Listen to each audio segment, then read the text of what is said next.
Hi, I'm John Barber, Editor-in-Chief at IDW Publishing, and welcome to Barber's Shop. Like a lot of people my age, I can't remember a time before Star Wars. I know this is dating myself, but there technically was a me before there was a Star Wars in theaters. Still, the films have been around as long as I've been able to think. Well, I say the films, but that couldn't have been how I first encountered Star Wars. It had to have been the toys and the storybooks and that kind of thing. Before too long, it was the comics, Star Wars number 52, To Take the Tarkin by David Michelinie, Walter Simonson, and my future friend Tom Palmer.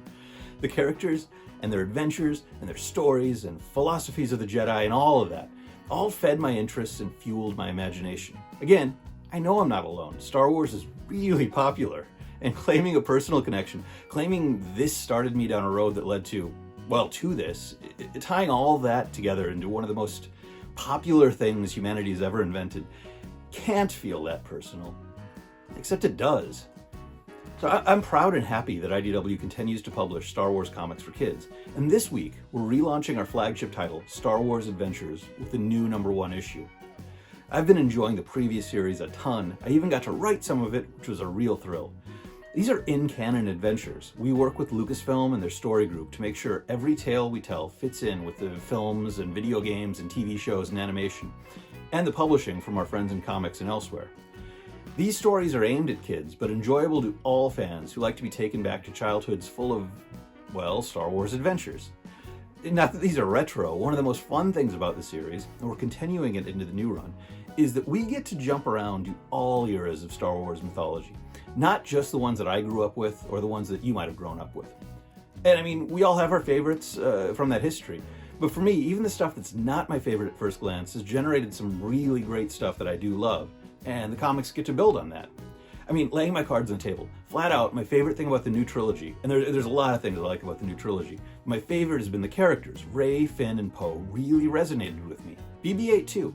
I immediately loved them, and it genuinely brought a tear to my eye when Rey and Finn took to the sky in my favorite spaceship of all time, the Millennium Falcon.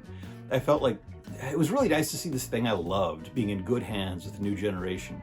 Don't laugh at me, it's true, that was an emotional moment.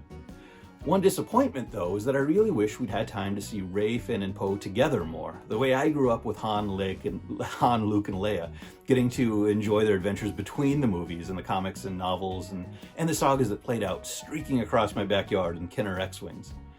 Well, this new Star Wars #1 makes my wish come true. Star Wars veteran Michael Morisi and the fantastic Elias Kirazis tell a story set between the last two movies, with Finn, Poe, and BB taking Rey to a planet where they think they've set up the perfect venue for practicing to be a Jedi. The whole crew quickly finds out that remote, out-of-the-way moons attract a certain kind of crowd. Charlie Kirkhoff provides the colors, and Jake M. Wood brings us the lettering and the snazzy new Star Wars Adventures logo. Plus, there's a second story, part of a new series called Tales of Villainy, where each episode will feature a classic Star Wars baddie. In this debut installment, we witness the Battle of Hoth from Darth Vader's perspective, watching his son slip through his fingers. Spoiler alert, sorry. Nick Brokenshire writes and draws this one solo, and turns in his usual great job. Nick also does a really nice Vader cover. Plus, the amazing Francesco Francavilla provides the A cover of this issue with the whole sequel trilogy crew. Editor Elizabeth Bray and assistant editor Riley Farmer put the whole package together with our friends at Lucasfilm.